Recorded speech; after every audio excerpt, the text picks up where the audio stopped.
everyone, and thank you for joining us for another episode of the Affinity podcast. Today, we're going to be talking about the sales and marketing continuum. I have Grantley here with me. Hey, Grant. Hi, Jana. How you doing today? I'm great. Good. Where would you like to start?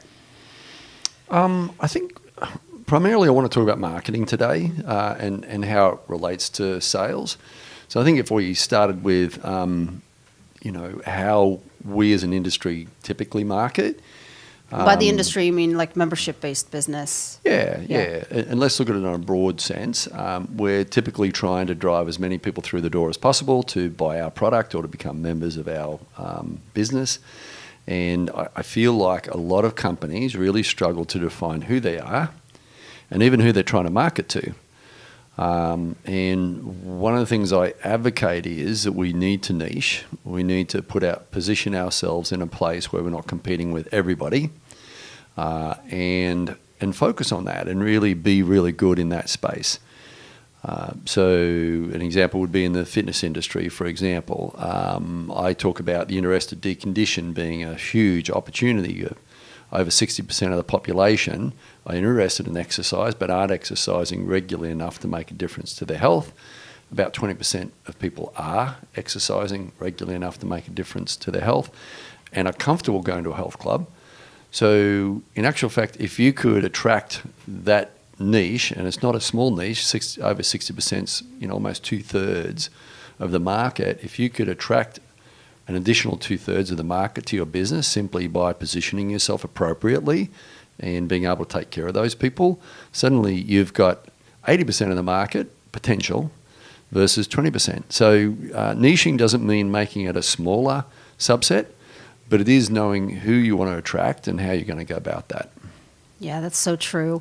I've spent the last almost 15 years as a marketing professional, and my focus usually is on branding and creating brand identities. And I've been a freelancer, so I've worked for so many different businesses from different sectors, and it's always comes to the same thing is, where do you start? And it's so important to start intentionally and to really ask those questions up front before you even open your doors, because then if you don't have a solid foundation of who you are and who you want to attract and what you want to provide to the marketplace and which segment of the marketplace, your niche, you called it, you want to appeal to, then you are going to be climbing up a steep hill because you're going to be all over the place. So I completely agree with that. Yeah. Yep. So another thing I'd like to chat about too is the profile of your existing membership in your business. Your existing membership has a profile. There are people that have been attracted to your business successfully. And ideally, I'm talking about the people that are probably the stickiest, that have been around the longest. What are some common traits there of those people? And that's a really good place to go to say, okay, well, we're really successful at doing this. We're obviously good in that space. How do we expand on that? So that's one way to look at, what's your niche, is to back into it. Or just go, what's your unique selling proposition, right? What differentiates you from the similar businesses in your marketplace, and take advantage of that and really push that. Yeah, and I think that's really the lens we're trying to look at here. And what I'm suggesting is you can actually back into that by looking at, well, who has joined us and what do they see as our uniqueness, why they're here and not at the place down the road. And again, Affinity OS is a really powerful tool to measure that. Because if you look at the people that are giving you a likelihood to recommend, so when they are asked the NPS question, the Net Promoter question, they're saying, I'm highly likely to recommend someone to your club. What's the profile of those people? And that's a really good place to start. Okay, we're obviously hitting on a chord there, and to look at those people. Mm-hmm. Can you dive deeper a little bit about niching? And you often talk about the blue ocean strategy. Can you expand on that? Well, tremendous book. It's called Blue Ocean Strategy. And with the Blue Ocean concept, it's essentially trying to differentiate yourself from the rest of the market. So they describe the red ocean as the one where the sharks are feeding. So everybody's sort of trying to get a piece of that action. And a lot of times we group ourselves in that red ocean, not realizing there's this tremendous opportunity for us to maybe differentiate ourselves. So before you mentioned USP, unique selling proposition, if you can establish a USP that is different, either slightly or ideally very different from that of the rest of the people in your space, then that's a really powerful way to, again, niche yourself and create a blue ocean. So a place where hopefully no one else is fishing. Yeah, so maybe look at what you're good at and maybe look at a segment of the population that's underserved and try to find a intersection of the Venn diagram, and maybe that is your USP. But it's really important to think about, isn't it? Yeah, that's a great way to put it. Okay. Can you talk a little bit about using advocates? Yeah, so again, this comes back to referrals. And advocates for me in marketing are people that are, again, likely to recommend. So they love your club, so they're high on the Net Promoter Score. And I know we keep coming back to that, but in actual fact, that is like a foundation stone for building a membership base. So these advocates that we're talking about are people that have given you a high score. They love you. They literally say, I love your business. And they're the people that you want to reach out to and say, hey, would you do a testimonial for us? Or would you come and do a little mini ad for us? Or would you, have anybody that you'd like to refer to the business? Because obviously they're happy with it. Those people are easy to isolate, through the Affinity OS software. You can look at them very clearly. So they're the people that are giving you those 9s and 10s. And they're equally the people that are passionate about your business. So those advocates are the ones that I would be reaching out to. And one thing I'd add to that, a little bit of texture, is testimonials. Many, many years ago, I was told testimonials are dead. And I really disagree with that, because you're really getting testimonials when you look at somebody's Google reviews, right? It's a testimonial. Isn't that how you pick? I mean, that's how I pick where I'm going to go. It's exactly Based how we on pick. what the regular people say. I don't even look at what the company itself says. I look at what the regular people say, what the customer says. Yep. Or even if you're purchasing on Amazon, you go down to the reviews, you check out what people are saying. So those are testimonials. Testimonials help us a lot, particularly if they're accurate testimonials. So again, coming back to this referral phenomenon, when people are recommending this product to their friends and family members, they're actually giving a testimonial, and they're increasing trust, and they're advocates that are out there promoting your product.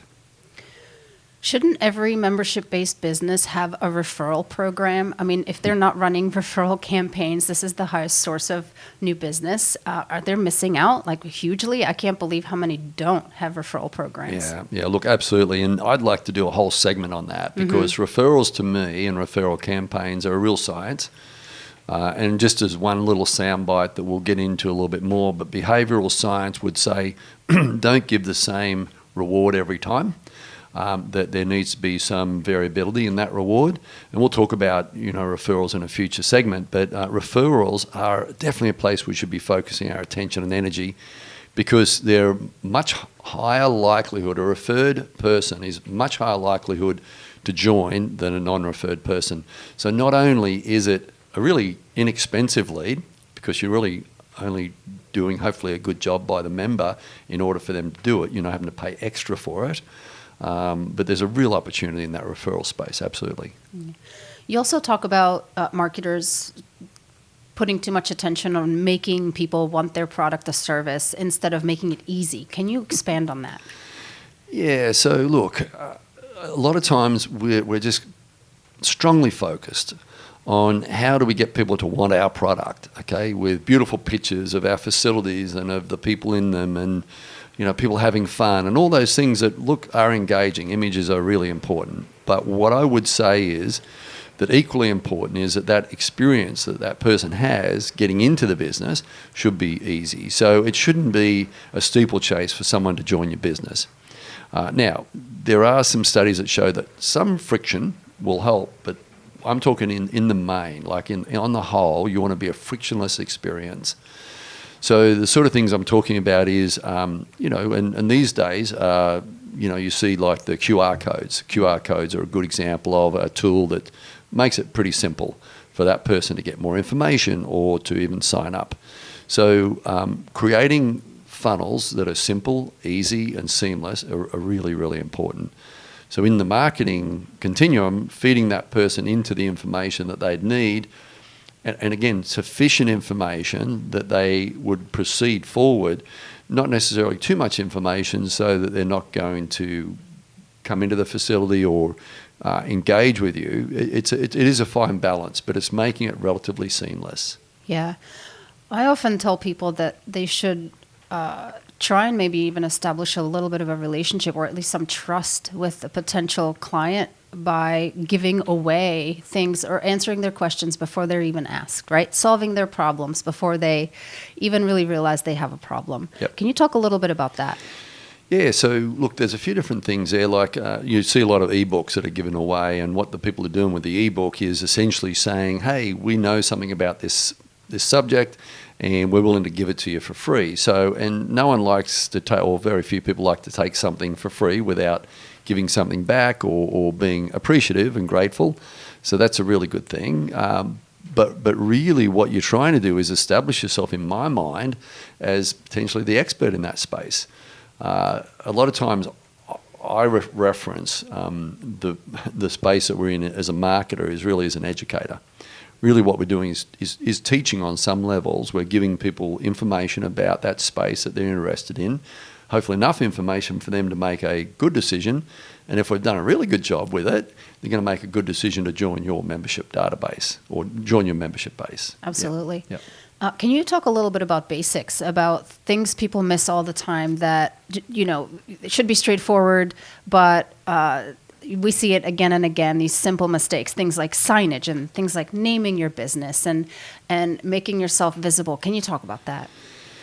Yeah, and Jana, you've been a marketer for a long, long time, and you've seen this with clients that you've worked with where they overthink the name of their business, for example, People and try make it to very be too complex. creative. I always say, there is room to be creative when naming your business, but job one is letting your customer base know what you do, because by giving them 15 words and in it doesn't say what it is that what service or product you provide, you're missing a huge... Yeah, absolutely.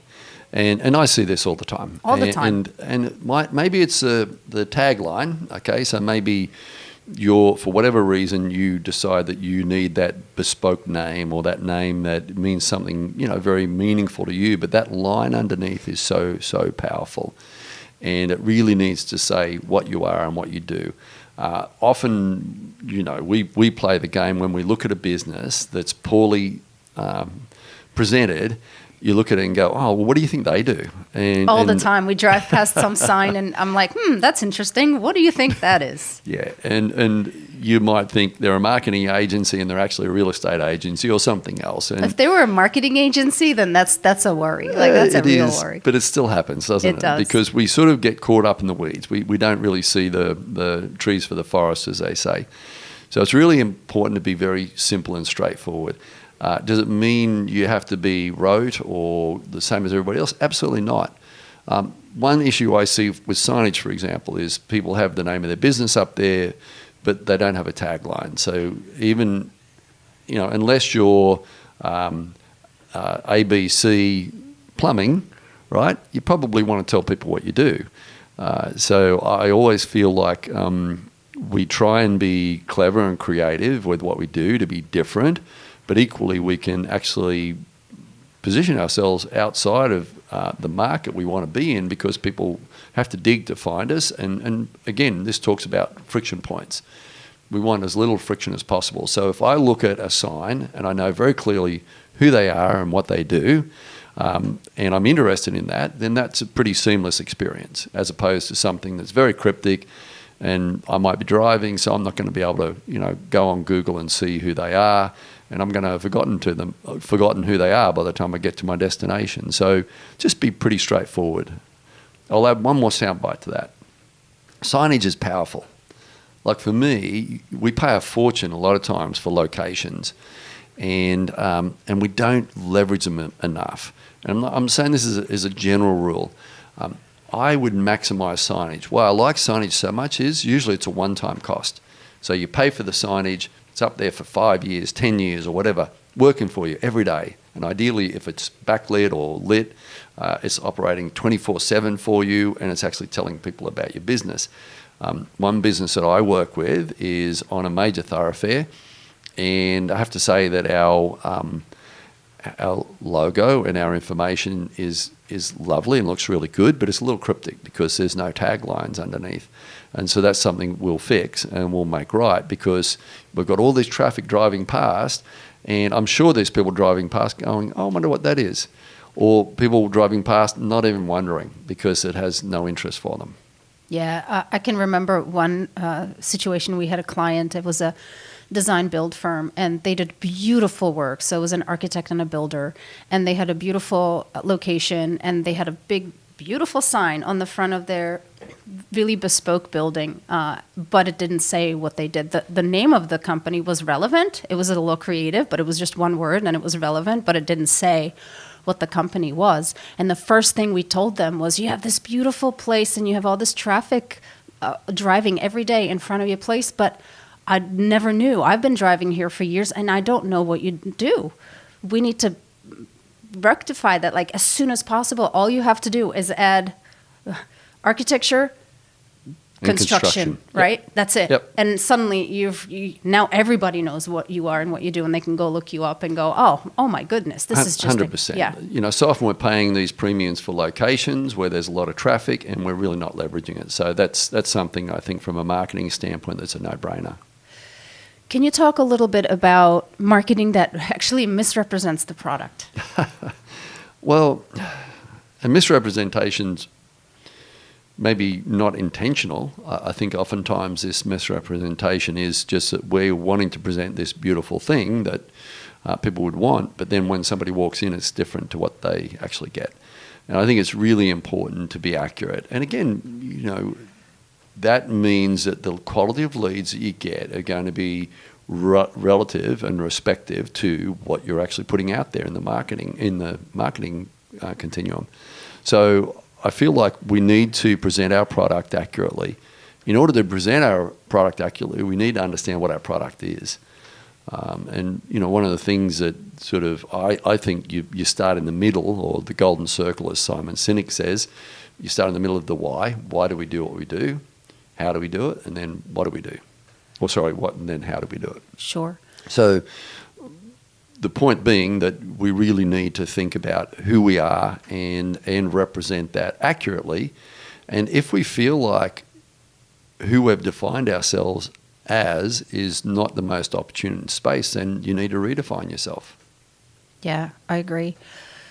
Can you also talk a little bit about the importance of authenticity in marketing and actually coming from the heart? I feel like the world is really headed in that direction, and I can't, to all my clients, I can't overstate the importance of coming from the heart and being authentic. Can you talk a little bit about that? Yeah, we live in a really transparent society. So whether you believe authenticity is important or integrity or any of that stuff, and I trust that if you're watching this podcast, you probably do, but you don't have a choice these days, to be honest. You know, whether you think that shift is happening or not, you've got your head in the sand if you think it's not happening.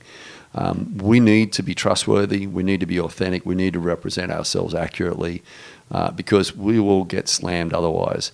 And truth is, we could get slammed even if we do represent ourselves well. I mean, there is that opportunity out there for people to but then criticize. People will stand up for you. The people who actually know you, they will come to your defense, which is lovely, right? That's what you want. It's a great point, and I've seen that happen in forums many, many times, where a great product is doing a really good job, and some naysayer comes in, and actually the group gathers around and says, no, not at all. And that's exactly right. So, you know, there's a lot of value in being authentic when you misrepresent yourself, you maybe get some short-term gains, but you really get more long-term pain, to be honest. Absolutely.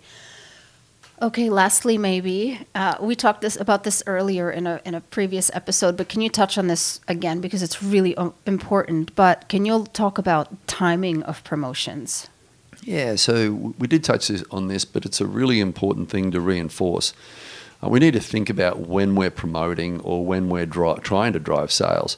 And so there's a lot of formulas out there. You should send your social posts out on a Tuesday, for example, or whatever. is really not so much what I'm talking about. More what I'm talking about is when is somebody most likely to make a change? So decide to buy your product, and that product is membership, and that may be in a variety of different spaces, but the most likely time that somebody is going to buy your product is around or on their birthday or just after their birthday, beginning of the week, Monday, beginning of the month, beginning of the financial year. I don't think I mentioned that before, but beginning of the financial year, a lot of times people make some changes, and certainly the beginning of the year. So those are all major turning points. So if you can aim your promotional campaign around those turning points, you'll tend to get a lot more traction. And that's been proven again through behavioral science, through a lot of different studies, that this fresh start concept is very powerful and should be leveraged by marketers. I agree. Can you touch a little bit on, I know a lot of the times you have the sales department and you have the marketing department, and they're usually at war.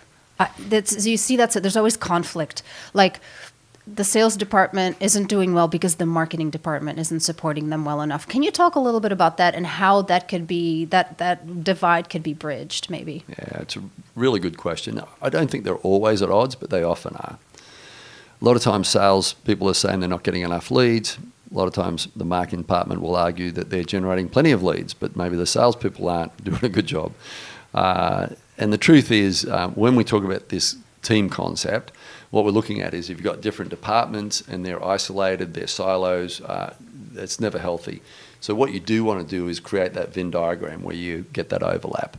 And that comes through communication, and it comes through feedback and honest and transparent feedback. And we need to be kind and generous with each other. We've all got jobs to do, and oftentimes those jobs are tough. So with the sales and marketing teams, I encourage them to work together closely. I encourage them to have empathy for each other, but that can only happen through constant communication. And so I would even advocate, for example, in a membership business, that the sales and marketing teams have a stand-up together. What's a stand-up? And so, I'll talk about that a little bit more again, but a stand-up is a brief debrief and a proactive look at what you're doing, next week or I'll give you an example. So maybe every Monday, sales and marketing team gathers and they spend 20 seconds on what did we do last week, 20 seconds on what we plan to do next week and any challenges they have. And if each individual in those departments has that voice, and it's only 1 minute per person, so let's say you've got a sales team of 3 and a marketing department of 1, 4 minutes, 4 people. But it's really just a quick reflection on what happened last week, what our plan is for this week, and any challenges we have. Promotes empathy, but it also does a really powerful thing. It lets us think about what we're planning to do. It gets us to think forward. It also gets us to reflect, and we know that reflection is a really powerful mechanism to hopefully stop doing things that are non-productive and continue to do things that are really productive. So the stand-up is a Vern Harnish tool that he has championed, and I love it, and I use it a lot. It's a good way to bring teams together. But this silo thing, where you get sales and marketing as opposing forces, the more we can bring them together and get them to overlap, the better. I love it. I cannot wait for the next episode, which probably will focus on communication, because communication is such a huge thing that so many companies struggle with. And you've had some great success with communication, so I can't wait for you to share all of your little tricks and your experience. Any last thoughts, any final closing thoughts you have on this? No, I look forward to it too. Communication is a huge thing. It's probably the single most prevalent problem that I've come across when I've been going into a business that's struggling. And I don't have a lot of tricks. I have a lot of tips. But yeah, there are a few tricks to the trade in terms of generating and promoting communication. But that's a fun topic, so looking forward to it. Sounds good. Well, thank you everyone for joining us today. We really appreciate it. If you have any feedback or comments, please let us know through social or in a comment below. And we look forward to seeing you next time. Thank you.